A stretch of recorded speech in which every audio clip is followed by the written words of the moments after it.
For today's video mga kabusing, magandang umaga po sa ating lahat. So umagang ito guys, andito na naman po tayo, nag-i-exercise na po tayo. Ayan, lumabas na po tayo sa ating lungga na naman. Ayan, pinapakita ko po sa inyo guys na in-exercise natin yan kasi medyo lumiliit yung paa natin sa kabila di ba?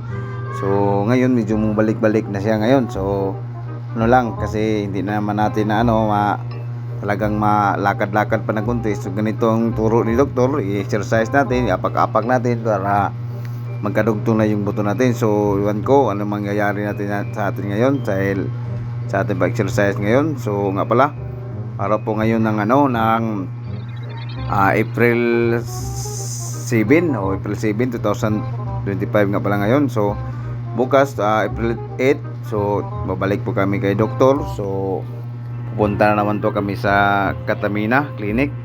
Doon po yung hospital po ni kasi taga doon si doktor sa Nasipit, si Doktor Atupan. So may clinic siya doon sa sa Nasipit, Triangulo. So diyan po natin, diyan pa kami nagpag-check up palagi. So kaya siguro bukas hindi kami makapunta ni Mrs. dahil wala talaga kami guys, dahil sa na-rejected na naman yung aking SS. So dalawang bisis na na-rejected. Iwan ko lang yung ngayon last, iwan ko magiging pa, kasi pinuntahan ko na talaga yung SS nyo na mismo nagbigay sa akin na yung kulang ko sa akin yung screen result, reading screen result ni doktor.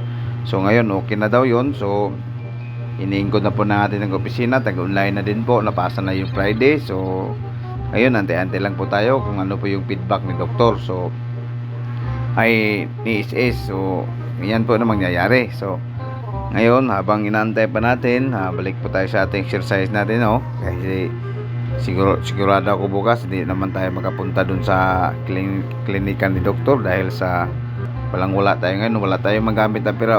Makikita nyo sa amin guys, medyo lang kami, medyo walang problema, pero ang totoo lang guys, wala na talaga kami guys. So wala na talaga kami, wala kami magagamit. So ayun lang, enjoy lang namin sarili namin. Salamat nga pala sa mga tumutulong. So minsan nahihiya na din ako humingi, kaya baka sabihin kahit kapatid ko mahihiya din ako. Kasi meron din silang pangangailangan sa kanilang sarili o sa kanilang pamilya. So kaya ano lang natin, tayo na lang ang mag-a-adjust kung sakaling meron. So maraming salamat, pero kung wala, hindi natin mapipilit dahil ganyan lang talaga yung buhay natin guys. So wala man tayo mga gagawa dahil nandito na sa atin to so nangyari na sa atin. So isikapin na lang natin na mag-exercise. So nga pala, mayroon nakasakay na dalawang dalaga sa likuran natin.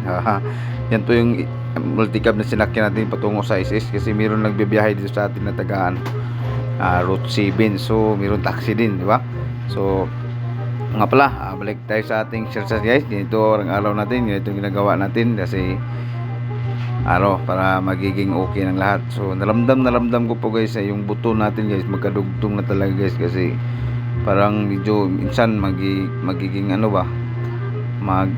di ko maintindihan yung naramdaman ko. Medyo naiilang ako pero okay lang, at least ramdam natin yun. So ibig sabihin mayroon ng development yung ating pag-apak-apak. Kaya wag lang kayo mag-alala guys, medyo namaga pa yung paa ko saglit, konti. Sumagang ito, hindi pa nga pala ako nagkapagupit ito dahil umaga pa. So maya-maya yan, nagkukulag video call kami ng chewin ko, kaya binigyan ako nag-gcash siya sa akin para pangpagupit daw, para maging pogi ako. Wow! Bulero din si chewin ko. Thank you so much, Kuya Arnold Tinambakan. Ayan, salamat Kul, nandyan po kayo sa Manila. Amping ingat po kayo lagi dyan sa trabaho nyo Kul. God bless you. Kul, sikapin ko lang po. Talagang totoo, hindi pa ako nakapagbigay ng tulong sa ating mga lula't lolo dahil sa ating kapansanan ngayon. Wala tayong mabibigay dahil tayo mismo ang bibigyan dapat. Pero okay lang, at least ma-okay ang lahat. Sana pray lang tayo guys. Tayo po ay mananalangin. Huwag po nating huwag po tayo mawala ng pag-asa. Hindi naman masyadong sa ating problema sa ating ganito Kaso lang ang problema na sa atin yung ating financial guys. wala tayong magagamit. O, yun po ang ano ko, kung sa pagtitiis natin guys, kaya nating tiisin, pero yung ano talagang magagamit, wala tayong magagamit. So Diyos na po ang ano natin dyan, bahala sa atin kung sakaling mayroong mga biyayang na darating sa atin. So sasalamatan din natin yan. So wag din natin kalimutan yung Panginoong Diyos na pasalamatan, kasi siya po yung magbibigay ng tao, magbibigay siya ng tao na kusang lalapit sa iyo, mag-abot ng tulong na ganyan. O kasi yung iba hindi nila iniisip yun pero para sa akin ganyan tulong akin. Salamat po at God bless. Mga pala sa mga baguhan sa aking channel sa nagpalo sa atin, maraming salamat sa inyo. Ingat po kayo lagi. Kung nagustuhan nyo yung aking video, paki-like and share naman. O nga pala, abangan nyo rin po ito sa video natin sa YouTube channel natin. Meron po tayong YouTube channel. So God bless you sa lahat. Bye bye. Ingat po kayo.